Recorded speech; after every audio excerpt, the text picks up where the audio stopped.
Halo netizen, kembali lagi dengan saya di sini.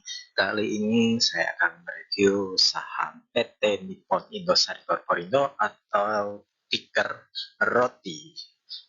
Sebelum saya memulai video ini, disclaimer bahwa ini hanya merupakan sebuah gambaran, bukan merupakan ajakan ataupun rekomendasi untuk membeli saham ROTI ini.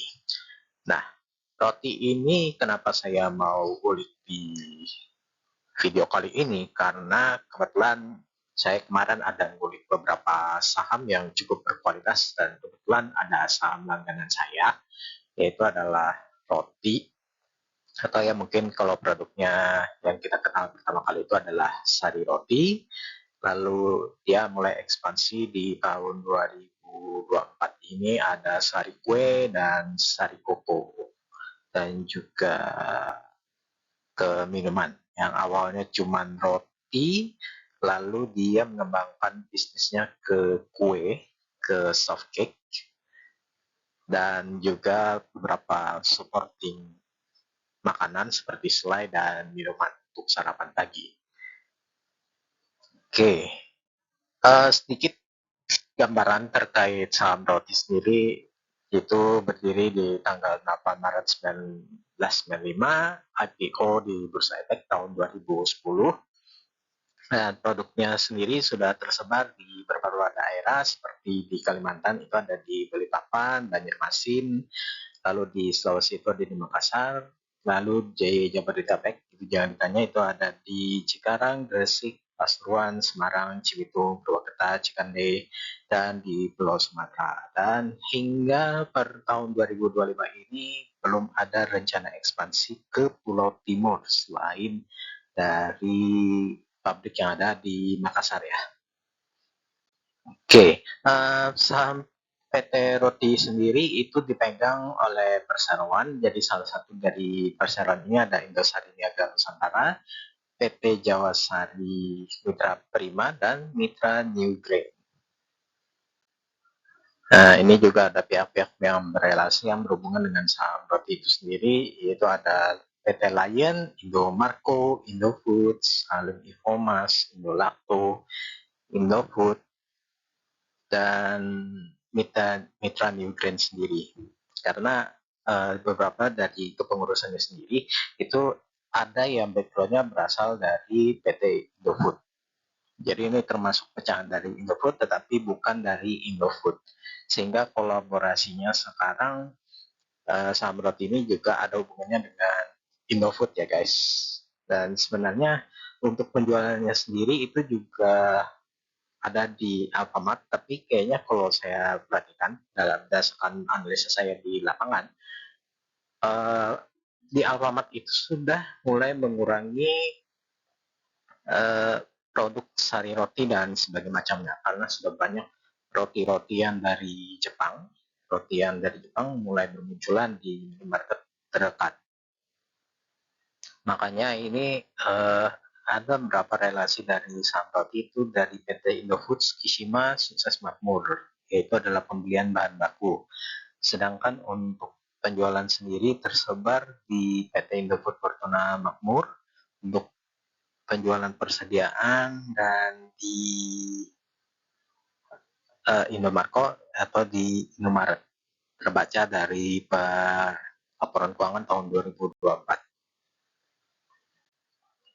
Dan ini adalah kepemilikan saham Rocky per 30 September 2025, updated, belum ada perubahan, tidak ada aksi korporasi dan sebagainya macamnya, yang dimana pemegang terbesarnya itu ada di PT Indo Retail Makmur Internasional.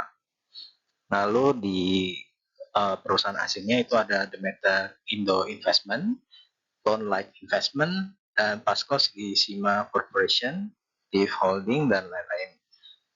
Sedangkan untuk saham yang beredar saat ini itu ada sekitar 5M, 5,6M. Dengan saham treasury 564, jadi total saham yang disebarkan itu ada 6M lembar dengan total valuasi sekitar 123 miliar. Oke, ini adalah kinerja saham roti yang dimana kalau kita lihat di sini itu ada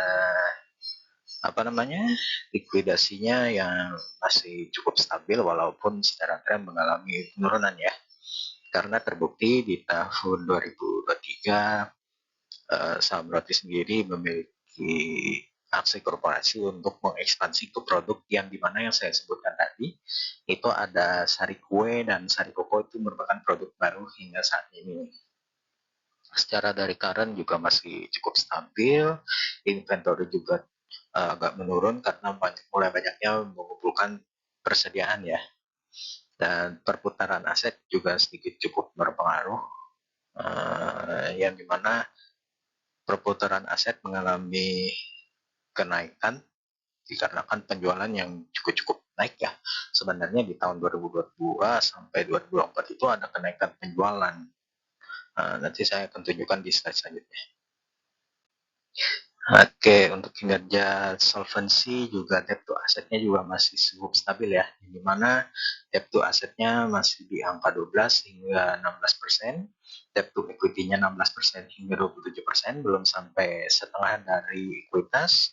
Lalu untuk hutang jangka panjang itu juga masih di bawah 30%, which is very good ya untuk kinerja saham roti ini secara overall.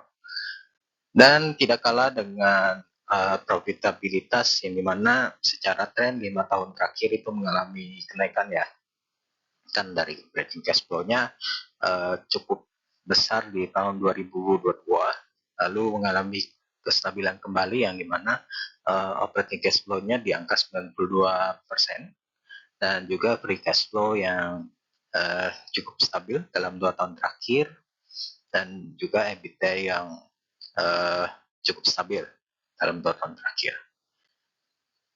Dan untuk kinerja saham rasio pasar itu cukup mengejutkan ya, karena dari kinerja enterprise-nya itu ternyata dalam 2 tahun terakhir saham roti ini mengalami penurunan. Tetapi kalau dari angka memang itu ada mengalami penurunan juga ya di bursa efek di tahun 2024. Nah, kita masih belum melihat di tahun 2025 apakah naik kembali enterprise-nya menjadi 6T atau tidak, karena sampai per hari ini perhitungan enterprise-nya itu masih di angka 5,3, sedangkan di 2024 itu 5,7. Lalu untuk kinerja saham sendiri secara debt-nya ya, kalau kita lihat dari grafik ini debt-nya cukup sedikit naik karena dia memang ada melakukan investasi.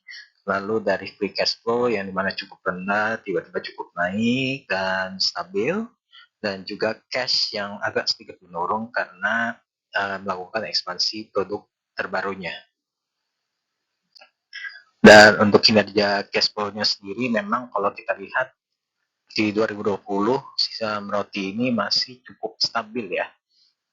Walaupun kalau dari financing-nya cukup menurun, tapi investasinya meningkat, operatingnya juga cukup menurun dikarenakan COVID, dan operating cukup naik, investing juga ikut naik. Dan di 2022 dia menghentikan investing karena sudah cukup melihat dari hasil, dan terbukti di tahun 2023 investingnya mengalami kenaikan dan juga dengan dari harga sahamnya. Nah, untuk status quo atau di tahun 2024-nya itu operating di angka 500M, masih cukup stabil, investing juga mengalami kenaikan, dan juga dari financing juga masih cukup stabil, walaupun agak menurun sedikit ya kalau dilihat di 2023 ke 2024. Itu ada penambahan peminjaman kembali dan sehingga berpengaruh di free cash flow-nya. Tapi ini masih cukup oke. Nah, untuk analisa sales dan laba ini saya olah kembali berdasarkan dari datanya. Kalau kita lihat dari pendapatan 2016, yang dimana pendapatan roti itu 2,5 M dengan harga saham 1,6. Lalu di 2017 mengalami penurunan karena pendapatan juga menurun, laba juga ikut terkikis, yang dimana ini net income-nya setengah, sehingga harganya memang setengah ya. Nah, yang menjadi concern saya ketika saya melihat di 2025 harganya sekarang itu kan di Rp800 ya. Kalau saya perhatikan salesnya itu masih kembali ke angka 2018 yang dimana saya percaya ini akan kembali ke harga Rp1.000 karena dari salesnya yang cukup naik ya, karena dia habis diversifikasi dan mengeluarkan banyak biaya sehingga dari dividen kemungkinan akan cukup kecil. Dan secara rutinitas ingat saya dia membagi dividen itu starting di bulan April, Mei, Juni, dan Juli. Mei ini mungkin bisa lebih cepat ya. Kita lihat dari pendapatan yang dari 2M jadi 3M, lalu cukup besar juga, dan dia memang paling besar terpuncak itu di tahun 2022 dengan terbukti pendapatannya itu di 3,9 T dengan laba bersihnya 430 M dan harganya di 1.300. Nah, sedangkan harga sekarang ini adalah 800. Jadi ada kemungkinan ini akan kembali ke level Rp1.000. Mengingat IHSG akan ditargetkan di angka 9.000. Nah, tapi kalau yang saya percaya, yang dimana dia akan tetap di angka 8.900. Jadi untuk mencapai angka 9.000 itu kemungkinan belum pasti. Tapi ini akan berpengaruh, harga ini akan cukup naik. Saya percaya ini akan naik kembali. Nah, bagaimana dengan kondisinya nanti di tahun depan di 2026? Kalau menurut saya ini harga sahamnya akan potensi naik ya, yang dimana ini harga level di 800 hingga 1000, yang artinya pasti ada capital gain kalau kita misalkan beli di akhir tahun.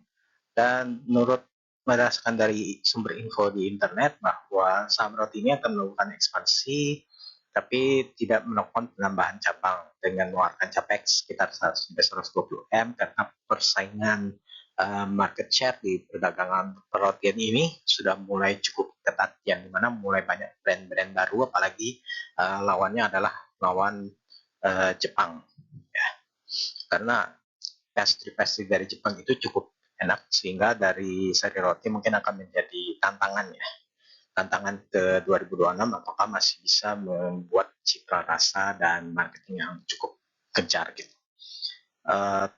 Ya menurut saya saham ini masih terpotensi cukup naik dan tergolong aman karena selama dari 8 tahun atau hampir 10 tahun dia harganya stagnan dan juga dari kinerjanya tidak pernah jatuh.